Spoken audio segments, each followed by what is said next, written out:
Today's Captain's Blog is made possible by a grant from Daniel D. Jager. Thank you, sir.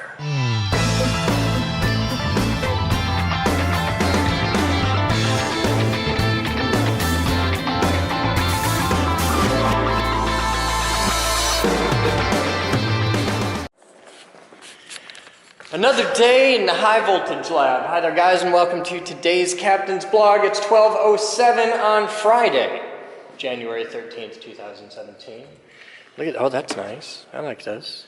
I like this better than working on the floor. Yeah, it's good. All right, so today we're gonna shoot video of mounting those two, and where's the third?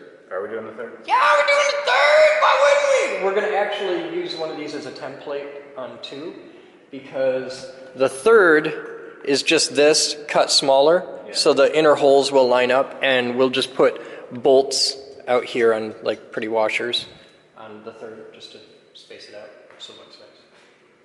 And we don't lose bolts. The third one is, you know, it's the tubes. Right there. So we can God, it's sexy. I have to see if I have more. Huh? I have to see if I have more hardware. I got enough for sure for these two.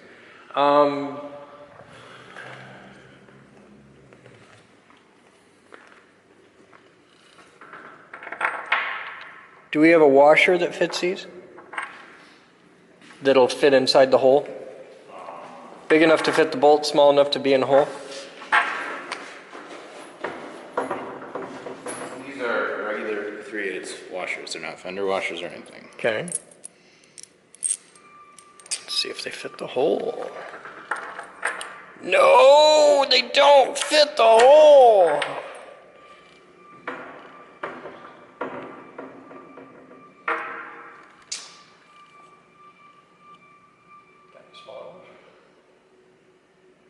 Maybe. I'd have to go look. But that's kind of like the normal size. Yeah. Well, we designed it not to fit washers, but to fit the socket for a 3/8 inch. So we changed things, and we can't make the holes bigger easily. So I think we're just going to live with it. If it becomes a problem, we can always make them bigger later. But because we can, in theory, line these back up with the thing by putting screw, because there's screw holes. Yeah, and the spoil board full of screw holes. Yeah, but these are screw holes in a nice ring, and we know which hole you use because we can consult the video. Yeah, Third hole in. Okay, we could Except do on the it. little one. Okay, I think we're just going to roll with it with these for now. See how it looks. So they're getting all set up for video. I'm really excited. Batman, do we have the original Gemini base plates? We threw those away? That's what I thought. Everything was scratched. Because it was junk. Yeah, fire. Carbon fire bad. I'm ready when you are. Okay, you've got drill bits, taps. Look at that, we got tap handle, a center punch. Is it the right center punch? It's not the right center punch. Oh, it is, it is. Okay, so we got center punch, we got the hammer, we got a wrench for it, we got drill, we got bits. We got thread cutting oil. We don't have any of the good tap magic? That stuff works better for steel. Okay. We have tap, yes, but I like that stuff for steel. If you say it's good, I'm there. If that's what you say. Exactly. I believe in you. Okay. Huh? No, it's just the wind. You should stop rolling and plug your butt in. I will plug my butt in. We'll be back. That's just the wheel you sit in front of to start. No.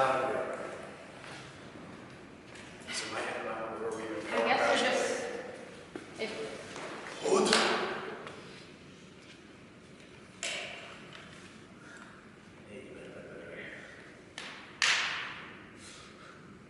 Talking there, that's Yes. close to the arm. How awkward does this look? Impressive. Like, you can go get a bucket or something if you want. Now we'll roll this whole thing. Slow down. I am rolling on red. Okay. I'm just telling Steve, but okay. Maybe you hear like, hey guys.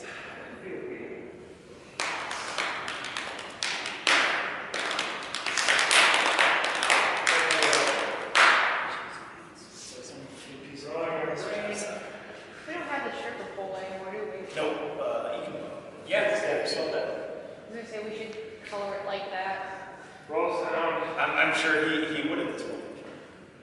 We didn't do mic checks. I guess it's just good. You did do mic checks. I was just covert about it. Stealthy. Sneaky, sneaky. Sync, please. When you're ready.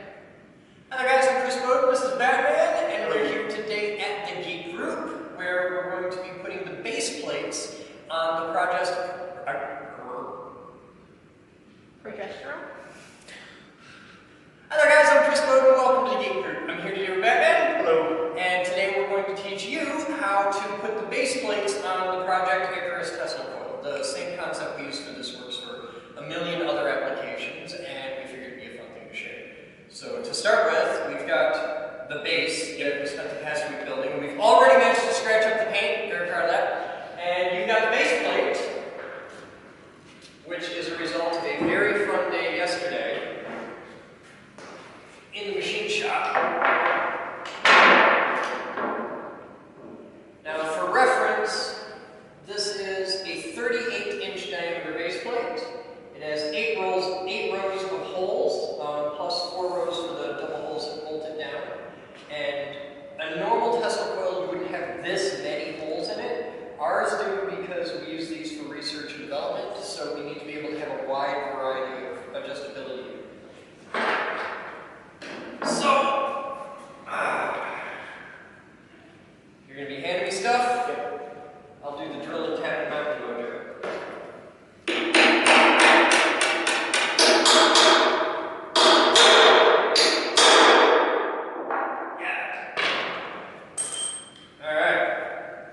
So the idea here is, I'm going to show you guys how to do this the way we do it.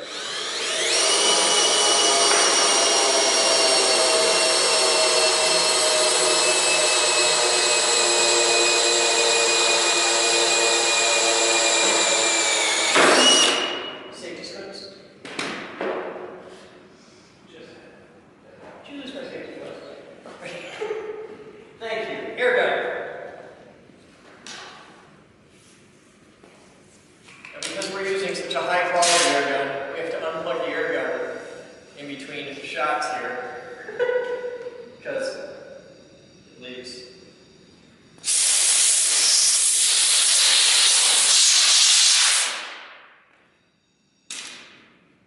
I'll just leave it half cocked. Got a tap. Alright. Hold on.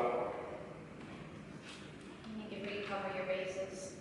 Yeah.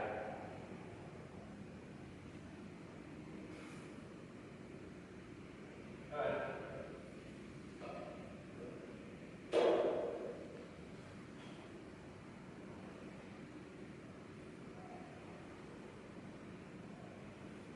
You're not actually tapping twice, we're tapping out. Yeah, the hole on the plate is a clearance hole for a 3/8-inch bolt. And what we're doing is drilling and tapping the metal below that to accept bolts. But we're just passing right through the holes on the plate. The only thing in this entire process, the only thing I'm doing that actually touches the plate really is when I do the center portion. And hand it off to you. You blow it out. Well, yeah, I'll leave it plugged in, but I'll hand it off to you so the noise is not here. Thanks, sir.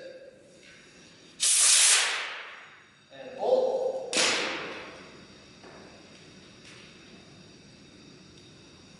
Hey, that's fine.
stamps a dent here.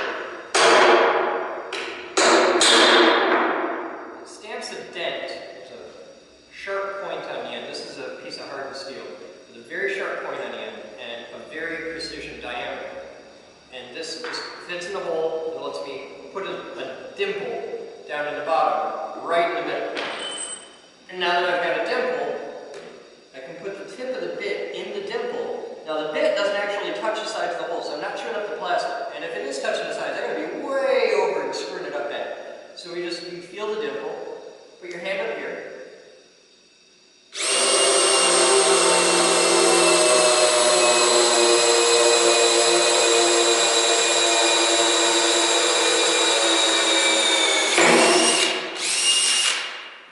Drill out your hole. Now you want to get rid of all the chips.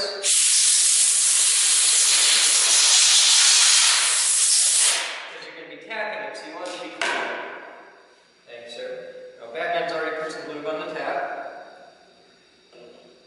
Now a tap is another piece of super hardened steel that is basically a bolt with a lot of parts cut off of it. And what it does is you take a bolt and you cut flutes down its length and you sharpen the leading edge of all the flutes, give it a good taper, and that's basically what a tap is. It's more complicated than that in reality, but basically that's what it is. You can see here we've got grooves cut inside, threads. And it tapers down quite a bit to where there's no threads at the tip. And this, as you screw it in, aligns itself and then starts cutting threads.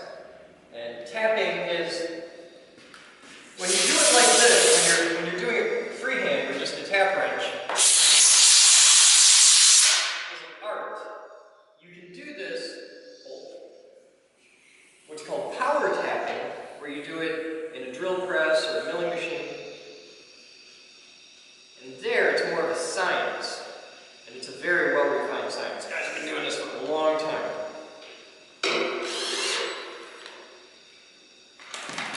And that's the process. Center punched, drilled, tapped.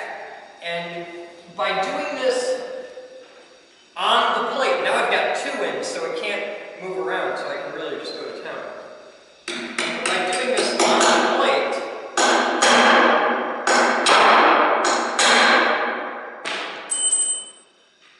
I know that all my stuff's going to line up perfectly.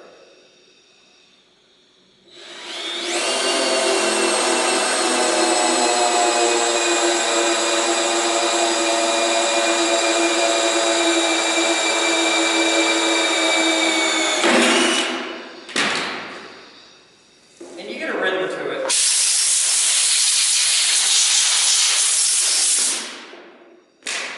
So we're going to do this a few more times here. And we'll show you what it looks like at the end.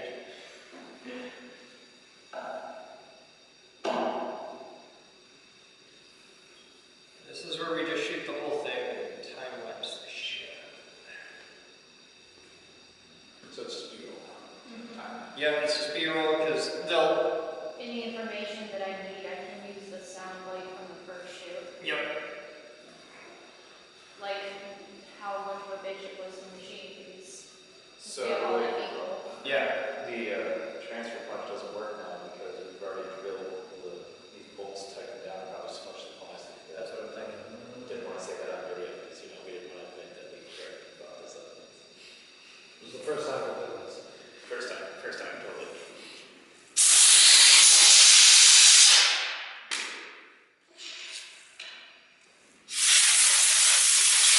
I'd like to point out now, every time I do this, these just screw right in. It's beautiful. Fits like it's made for it.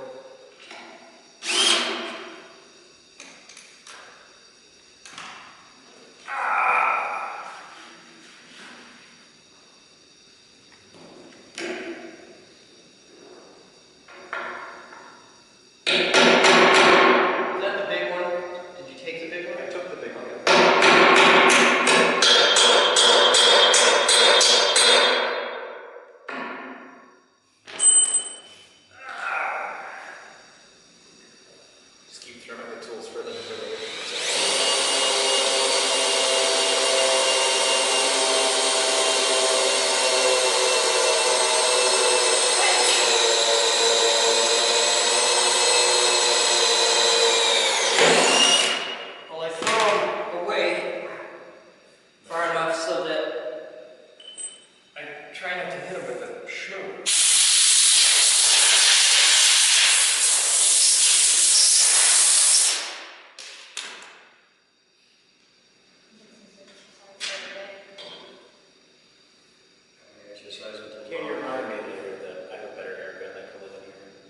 have what?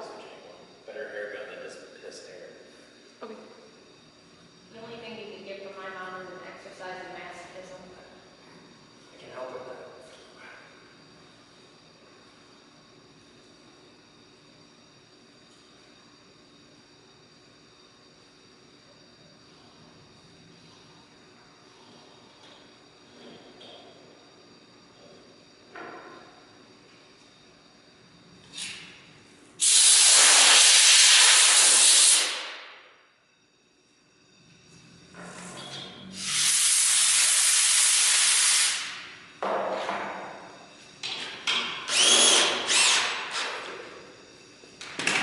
Get more blood sensor right about the time it's time to level the building.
Ooh, that's cheap on that.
It's not gonna break a tab.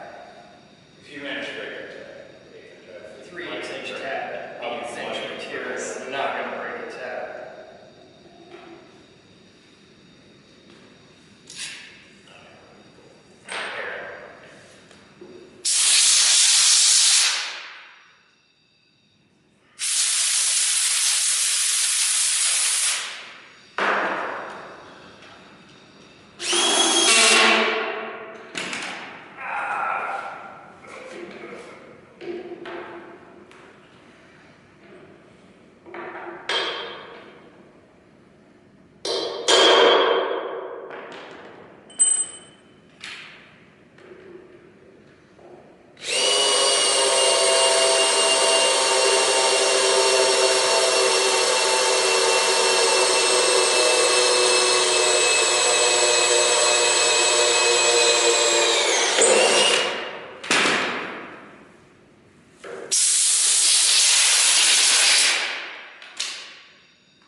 bolt. Now, in between steps, like after drilling, after tapping, because you've got so many chips and everything, you want to really blow that out. So an air gun is essential for this.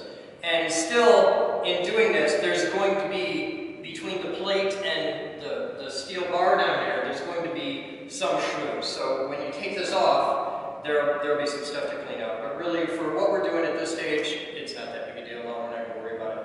So there's a quick and easy one for you guys, the basics on how to mount a big plate to a thing. Now, there are other ways to do this, and remember, we're working with high-density polyethylene, so this is very soft plastic. And a lot of people in doing this would want to like center punch the holes and then bolt it down. I don't do it that way, and I don't recommend you do either, because things are going to shift, things are going to move, you're never going to get it right. You're always going to have wonky bolt placement stuff. You said, And the bolts, like doing bolts one at a time, it takes more time. It's not the most efficient way to do it, but in the end, because in doing it this way, every bolt's going to go exactly where I want it to. Every bolt's going to fit, and I don't have to spend any time fighting things. I don't have to, oh, I'm going to have to drill this oversized new bolt thing because it moved a little bit. I don't have to fight any of it. This way's better. I'm doing it in situation. I'm doing it one at a time, and you start with one here on the outside, and then go all the way to the opposite side. Because with the first one in, everything can still move around. You get another one over here, and now you're pretty much locked in. So then you can go through and do them one at a time.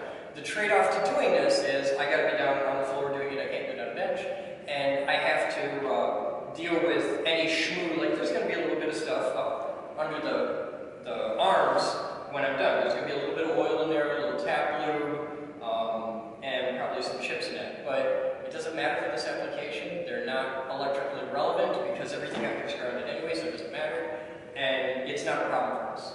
So that's why I did it the way that I did before 300 people commenting, oh, this is right now. For this is the best way to do it. So that's what we got on this. Anything on that? What's pretty easy? What's the little looks friends?